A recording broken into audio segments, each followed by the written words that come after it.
Hello students, I am Dr. Saroj Kapoor, Associate Professor in General Surgery Department of Hello students, I am Dr. Saroj Chamna Kapoor, Associate Professor in the Department of General Surgery, Mahatma Gandhi Medical College and Hospital. Today I am going to speak you about the carcinoma of the breast. So we will learn about the facts and things about the carcinoma of breast. Before going to the carcinoma of the breast, we should have some knowledge about the anatomy of the breast.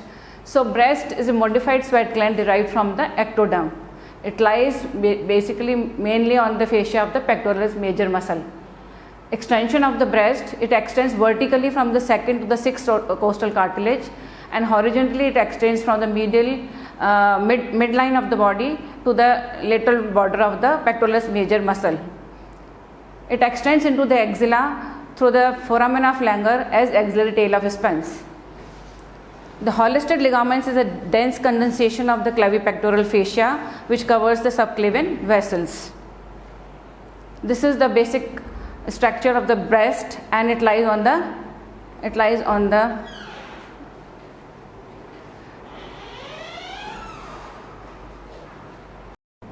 So this diagram shows how the breast lies on the pectoralis major muscle.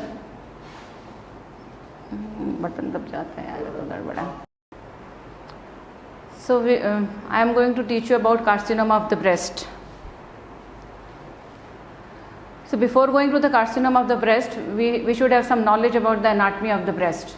So breast is a modified sweat gland derived from the ectoderm. It lies on the deep fascia of the pectoralis major muscle, and it extends vertically from the second to the sixth costal cartilage. Medially, it extends from midline to the lateral border of the pectoralis major muscle. The axillary tail of Spence, which is the lateral extension of the breast into the axilla, is through foramina flanger. Hollister ligament is a ligament of dense condensation of the clavipectoral fascia which covers the subclavian vessels. So this is the diagram.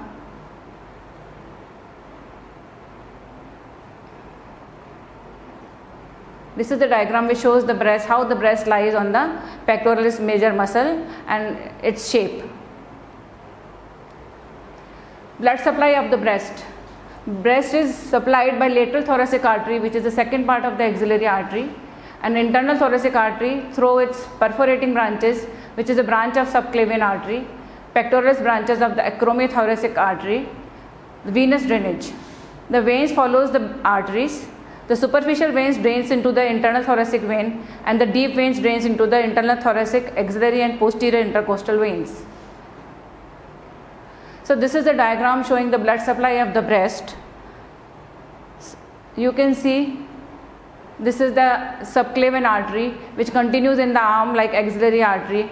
This is the lateral thoracic artery which gives medial branches, and this is the internal thoracic artery which gives the lateral branches, and that is how the breast is richly supplied by the blood.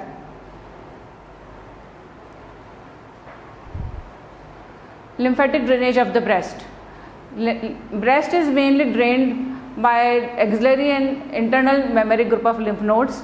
The axillary lymph nodes constitutes the 75% of the total lymph drainage, and the internal mammary group of lymph nodes constitutes the 25% of the lymph drainage.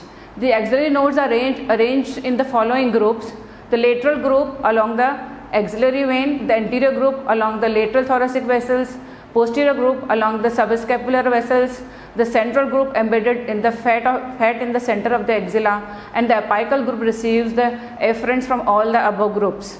The interpectoral group, which is a few nodes lying in between the pectoralis major and the minor muscles. The internal mammary nodes, the intercostal space, it lies in the intercostal space lateral to the sternal margin. So they are basically two main groups, the axillary and the internal mammary group. We will see it in the next diagram. So this is the pectoralis major muscle. This is the anterior group of the lymph nodes, this is the posterior group of the lymph node, this is the lateral group of the lymph node. Now this is the central group of the lymph node, this is the rotors group of the lymph node, and this is the apical or the subclavicular group of lymph nodes. Cooper's ligament. Cooper's ligament are the ligaments through which the breast is suspended in between the skin and the deep fascia of the pectoralis major muscle. So basically it provides the shape and the structure to the breast as it courses from the overlying skin to the underlying fascia. So these strands are red strands, which you can see is the Cooper's ligament. Surgical anatomy of the breast. What is the importance of its anatomy during surgery? The arteries converge on the breast and are distributed from anterior surface. Posteriorly, the posterior surface is relatively avascular. The segmental veins drain the breast, communicates with the vertebral venous plexus, that is the Batson's plexus, and that is how the disease, that is the carcinoma of the breast, spread into the vertebrae. So this is the bony mats, how the disease reaches to the bones of the vertebra. This is how, through the Batson's plexus. Then the lymphatic. Obstruction to the superficial lymph channels by the cancer cells may produce edema of the skin, giving rise to the classical Piodes orange appearance of the skin. Now Cooper's ligament, when they are infiltrated by the malignant cells, they become contracted and fibrosis is there, which produces the teeth ring, which can cause the dimpling of the skin. Now coming to the axilla. Axilla is a quadrilateral space which has certain boundaries. Medially it is bounded by the chest wall, which is covered with the serratus anterior muscle. Anteriorly the pectoralis major muscles and the clavipectoral fascia. Posteriorly the latissimus dorsi, teres major and the subscapularis muscle. Laterally by the humerus bone. The contents of the axilla are mainly fat and lymph nodes, and also the axillary artery, vein, brachial plexus, long thoracic nerve and intercostal brachial nerve. So these are the boundaries of the axilla. This is the anterior border by the pectoralis major muscle. This is the medial border by the chest wall and the serratus anterior muscle. This is the lateral border by the humerus, and this is the posterior border by the subscapularis muscle and the teres minor and latissimus dorsi. Now these are the contents which are coming out through the axilla. Now this is the axillary vein. This is the thoracodorsal vessels and nerves. This is the intercostal brachial nerve, and this is the long thoracic nerve of Bell, and this is the serratus anterior muscle. These are the arm muscles. Now coming to the CA breast, carcinoma breast. Breast cancer is the most common cancer among the women in the Western world. It is less common as compared to the Western in the Asian world. The second most common cancer in the women in the India after the CA cervix. The rate of incidence was found to be 25.8 in 1 lakh per woman. The highest rate was found to be in Delhi and then followed by the Chennai. Now etiological factors. There are many etiological factors which contribute for the carcinoma of the breast. Mainly few of them which are main I am enumerating here. Geography, which is the 3 to 5% death in the women in the Western world. So it is more common in the Western countries as compared to the Asian countries, and in white race as compared to the Asian race.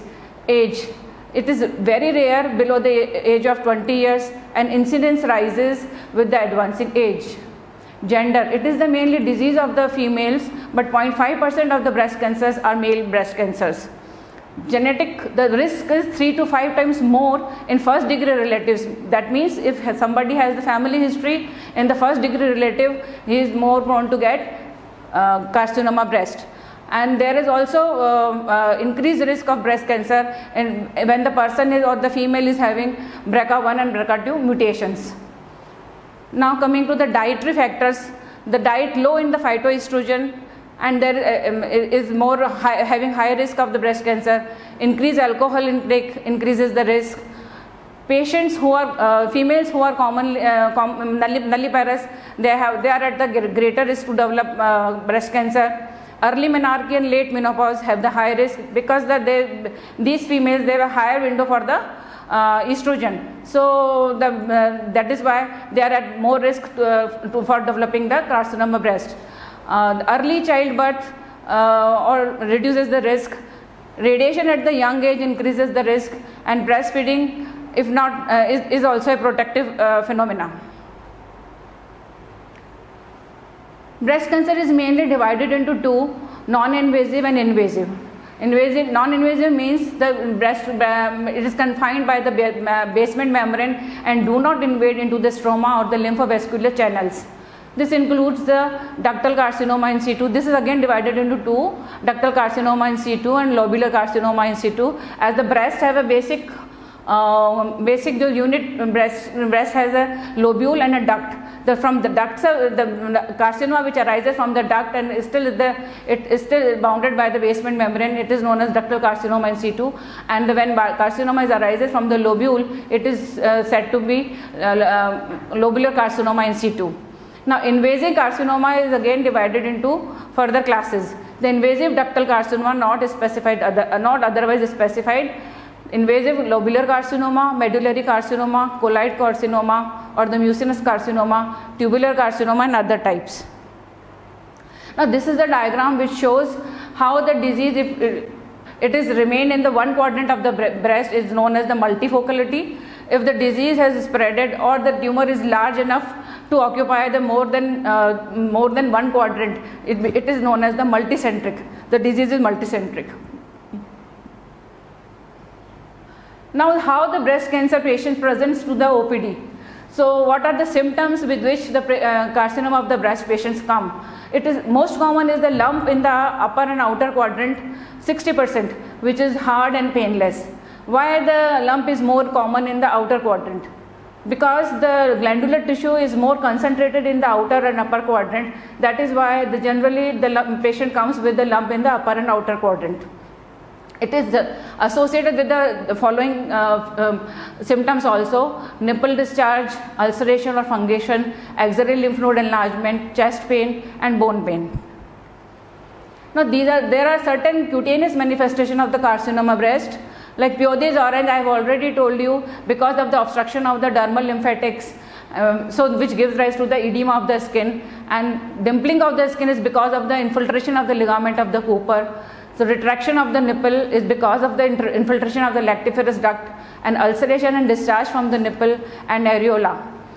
Skin ulceration and fungation, cancer and Croce, satellite nodules over the skin, and teething of the skin. So, these are the cutaneous manifestation of the carcinoma of breast. How the disease is spread? The disease is spread by three modes: direct spread, by lymphatics, and by hematogenous spread.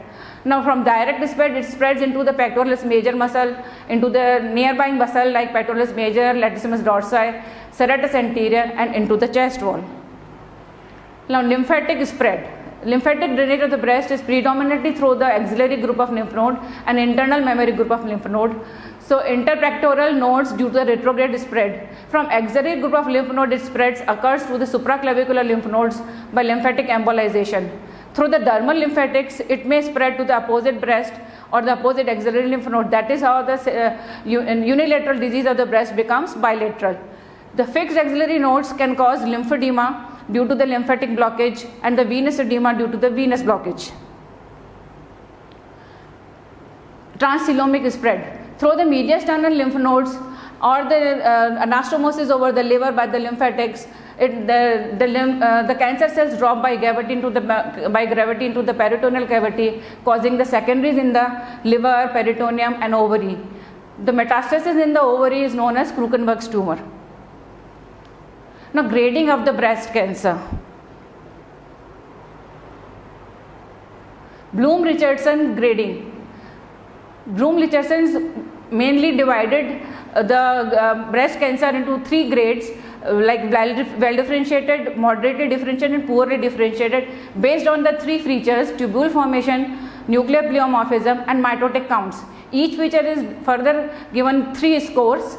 and total of the score is 9 scores. So the patient having the well differentiated disease have the sum of the score like 3 to 5 scores, and patient who has the 6 to 7 scores, they are suffering from moderately differentiated carcinoma, and patients who have 8 to 9 score of this scoring has poorly differentiated or the grade 3 carcinoma. In the next class, the TNM staging and the mode of workup for the carcinoma breast and the treatment. So for now it is lymphatic drainage of the breast. Breast is drained by two main groups of lymphatics: axillary group of lymph node and internal mammary group of lymph node. The axillary group of lymph nodes constitutes 75% of the lymphatic drainage, and internal mammary group of lymph nodes constitutes 25% of the lymphatic drainage. The axillary nodes are arranged in the following groups: the lateral group along the axillary vein, the anterior group along the lateral thoracic vessels, posterior group along the subscapularis vessels, and the central group embedded in the fat of the center of the axilla. The apical receives the efferent from all the above groups. The interpectoral group, which lies in between the two pectoralis major and minor muscles, is the interpectoral, which is known as the Roter's group. The internal mammary group, it lies on the intercostal space lateral to the sternal margin. So these are the groups as this diagram shows. This is the anterior group of lymph node, this is the posterior group of lymph node, this is the lateral group of lymph node, and this is the central group of lymph node, and this is the interpectoral Roter's group of lymph node, and this is the medial group of lymph node. So that is how these groups are arranged in the axilla. Burke divide these lymph nodes into 3 levels: the level 1, level 2 and level 3 in relation to the pectoralis minor muscle. Their position in relation to the pectoralis minor muscle. So this is the pectoralis minor muscle. The group level 1 lies below and lateral to the pectoralis minor muscle. The second group level 2 lies above, just behind the pectoralis minor muscle, and third group, the level 3 lies just above and medial to the pectoralis minor muscle. So these are the 3 levels of the pectoralis, 3 levels of the lymph nodes.